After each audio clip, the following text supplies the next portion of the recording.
इस वीडियो में हम आपको बताने जा रहे हैं कि भैरवी साधना यानी कि कुंडलिनी तंत्र साधना क्या है, क्या आवश्यक होता है इसमें और किसे भैरवी साधना कहते हैं। विश्व में धर्म अध्यात्म के अनेक मार्ग हैं, जिनमें से लगभग सभी मार्गों में आध्यात्मिक शक्ति प्राप्ति और मुक्ति मोक्ष के लिए स्त्री पुरुष को आपस में दूर रहने की बात की जाती है और इसी को ब्रह्मचर्य भी माना जाता है। कारण कि सबसे अधिक मानसिक विचलन और पतन के भाव आपसी संबंधों की इच्छा और अनुभूति से ही उत्पन्न होते हैं। इसलिए इससे दूरी और विरक्ति को मुख्य सूत्र माना जाता है सफलता का।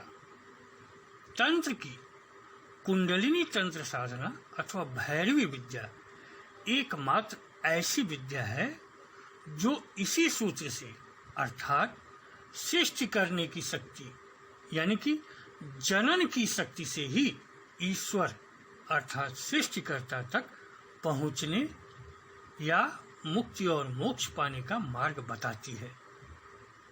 यह मार्ग इसीलिए सबसे कठिन है कि जिस मार्ग को सभी आध्यात्मिक मार्ग पहले ही त्याग देने की बात करते हैं, भैरवी विद्या उसी मार्ग से मुक्ति की बात करती है, क्योंकि यह सबसे अधिक पूरे जीवन किसी भी मनुष्य को प्रभावित करता है और व्यक्ति अपना पूरा जीवन इसी के आगे पीछे बिता देता है, यानी पुरुष स्त्री के पीछे और स्त्री पुरुष के पीछे। भैरवी तंत्र इसी आपसी संबंध के ही आध्यात्मिक शक्ति प्राप्त कर मुक्ति की बात करता है। भैरवी साधना वह है जिसमें भैरवी को साधना का माध्यम बनाया जाए। इस प्रकार भैरवी साधना कई प्रकार की साधनाओं को कहते हैं। 5 प्रकार की साधनाओं को भैरवी साधना कहा जाने लगा है। पाश्चात्य और आधुनिकतावादी लोग तांत्रिक सेक्स को भी भैरवी साधना का नाम देते हैं। पंचमकार अर्थात मांस, मदिरा, मुद्रा, मैथुन और मीन से कामाख्या अथवा काली की साधना को भी भैरवी साधना कहते हैं। काम कला काली की साधना को भी भैरवी साधना कहते हैं। भैरवी महाविद्या की साधना तो भैरवी साधना है ही, और भैरवी के माध्यम से कुंडलिनी साधना को भी भैरवी साधना कहते हैं। मूल भैरवी साधना कुंडलिनी की साधना है, जिसके माध्यम से कुंडलिनी का जागरण किया जाता है। यह एक अत्यंत कठिन और दुर्लभ साधना है। यह सृष्टि उत्पन्न करने की क्षमता से सृष्टिकर्ता को पाने की साधना है। तंत्र साधना शक्ति साधना है। शक्ति प्राप्त करके उससे मोक्ष की अवधारणा तंत्र की मूल अवधारणा है। स्त्रियों को शक्ति का रूप माना जाता है, कारण प्रकृति की ऋणात्मक ऊर्जा जिसे शक्ति कहते हैं स्त्रियों में शीघ्रता से अवतरित होती है, और तंत्र शक्ति को शीघ्र और अत्यधिक पाने का मार्ग है। अतः तंत्र के क्षेत्र में प्रविष्ट होने के उपरांत साधक को किसी न किसी चरण में भैरवी का साहचर्य ग्रहण करना पड़ता ही है। तंत्र की एक निश्चित मर्यादा होती है। प्रत्येक साधक चाहे वह युवा हो अथवा वृद्ध इसका उल्लंघन कर ही नहीं सकता, क्योंकि भैरवी शक्ति का ही एक रूप होती है तथा तंत्र की जो संपूर्ण भाव भूमि ही शक्ति पर आधारित है। भैरवी स्त्री होती है और स्त्री शरीर रचना की दृष्टि से और मानसिक संरचना की दृष्टि से कोमल और भावुकता प्रधान होती है। यह उसका नैसर्गिक प्राकृतिक गुण है। उसमें ऋण ध्रुव अधिक शक्तिशाली होता है और शक्ति साधना प्रकृति के ऋण शक्ति की साधना ही है। इसलिए भैरवी में ऋण शक्ति का अवतरण अति शीघ्र और सुगमता से होता है, जबकि पुरुष अथवा भैरव में इसका अवतरण और प्राप्ति कठिनता से होती है। इस कारण भैरव को भैरवी से शीघ्रता और सुगमता से शक्ति प्राप्त हो जाती है।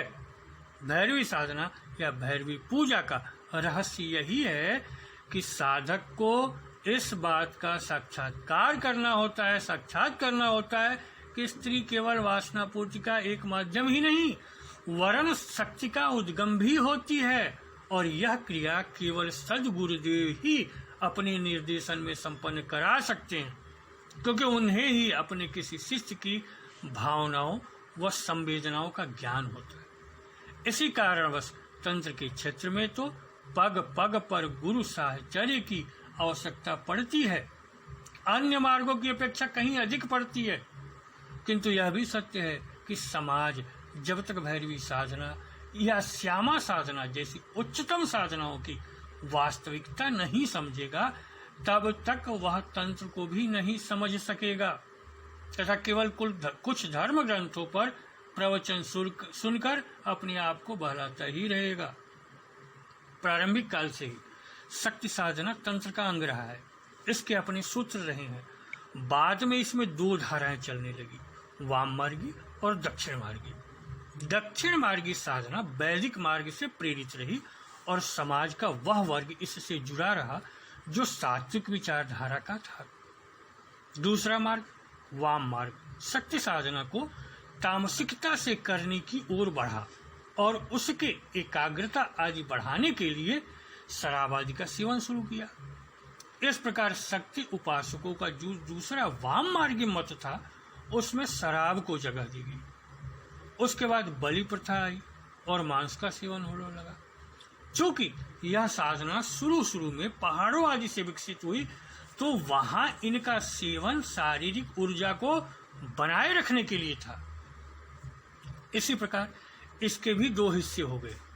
जो शराब और मांस का सेवन करते थे उन्हें साधारण तांत्रिक कहा जाने लगा, लेकिन जिन्होंने मांस और मदिरा के साथ साथ मीन, मछली, मुद्रा, विशेष तरह की हाथ की शरीर की क्रियाएं और मैथुन, स्त्री का संग आदि पंचमकारों का सेवन करने वालों को सिद्ध तांत्रिक कहा जाने लगा। आम व्यक्ति इन सिद्ध तांत्रिकों से डरने लगा, किंतु आरंभ में चाहे वह साधारण तांत्रिक हो या सिद्ध तांत्रिक, दोनों ही अपनी अपनी साधनाओं के द्वारा उस ब्रह्म को पाने की कोशिश करते थे।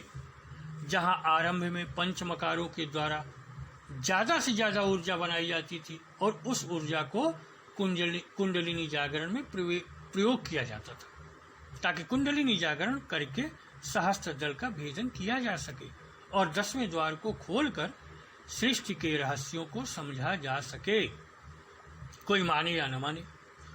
लेकिन यदि काम भाव का सही इस्तेमाल किया जा सके तो इससे ब्रह्म की प्राप्ति संभव है, क्योंकि कुंडलिनी जागरण इससे होता है। इसी वक्त और एक और मत सामने आया था, जिसमें कि भैरवी साधना या भैरवी चक्र को प्राथमिकता दी गई। इस मत के साधक वैसे तो पंचमकारों को मानते थे, किंतु उनका मुख्य ध्येय काम के द्वारा ब्रह्म की प्राप्ति था।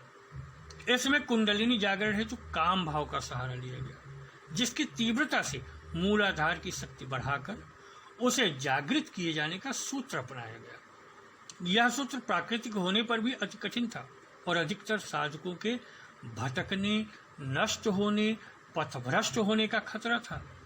अतः इसे अति गोपनीय रखा गया और इस पर कोई भी प्रामाणिक और पूर्ण जानकारी देने वाला ग्रंथ की रचना नहीं की गई, केवल इसे गुरु परंपरा से ही चलाया गया।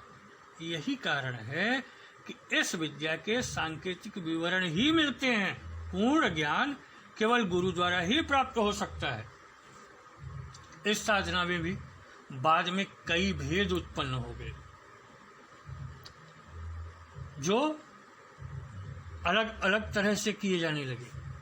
मूल भैरवी साधना कुंडलिनी जागरण की साधना है, जिसमें काम भाव को तीव्र से तीव्रतर करके मूलाधार का जागरण और तदुपरांत ऊर्जा को ऊर्ध्वमुखी करते हुए अन्य चक्रों का भेदन किया जाता है। इसकी अपनी गोपनीय विधियां हैं। इस मार्ग में बाद में अपने अनुसार परिवर्तन किए गए। कुछ मार्ग पंचमकार का सेवन करते हुए मैथुनोपरांत वीर्यरज को शक्ति को समर्पित करने लगे। यह अति भावुकता का मार्ग था, जिसमें देवी को सब समर्पित किया जाने लगा। कुछ में अन्य विधियां भी अपनाई जाने लगी। सात्विक मार्ग में कन्याओं का पूजन, किसी मार्ग में योनि पूजन मात्र आदि अनेक मार्ग विकसित हुए, जबकि मूल भैरवी साधना काम शक्ति को तीव्रतर करके शक्ति प्राप्त करने की साधना थी और उसमें स्खलन की सख्त मनाही है, क्योंकि स्खलन होने की ते ही शक्ति का क्षय हो जाता है, जबकि वह संबंधित चक्र को न भेद पाया हो। अतः एक निश्चित लक्ष्य तक इसमें स्खलन की सख्त मनाही होती है। इसी तरह इसमें कुछ ऐसी बातें भी सामने आने लगी कि इसका नाम और स्वरूप बदनाम हो गया। भैरवी साधना के नाम पर बहुत सी शोषण की घटनाएं भी दिखी, जबकि मूल साधना परम पवित्र और शिव शक्ति की प्राप्ति का मार्ग है, उसका उद्देश्य मोक्ष है। इस वीडियो में हमने आपको मूल भैरवी साधना के बारे में बताने का प्रयत्न किया है कि क्या है भैरवी साधना और इसको भैरवी साधना क्यों कहते हैं, कैसे इसको किस प्रकार से होता है, यह सब हमने इस वीडियो में आपको बताया है। अगले वीडियो में इसके आगे के विवरण को हम क्रमशः लेकर के आ रहे हैं अपने इस अलौकिक शक्तियां चैनल पर, जिसे हमने वाम मार्गी तंत्र साधना, शक्ति साधना, भैरवी साधना, काली साधना आदि के लिए ही बनाया हुआ है। इस पर आपको पूर्ण विस्तृत जानकारियां मिल जाएंगी, कुंडलिनी साधना की तंत्र साधना से संबंधित और शक्ति साधना से संबंधित यहाँ पर आपको पूर्ण जानकारियां मिलेंगी। चैनल देखते रहें, सब्सक्राइब किए रहें। इसके साथ ही नमस्कार, धन्यवाद।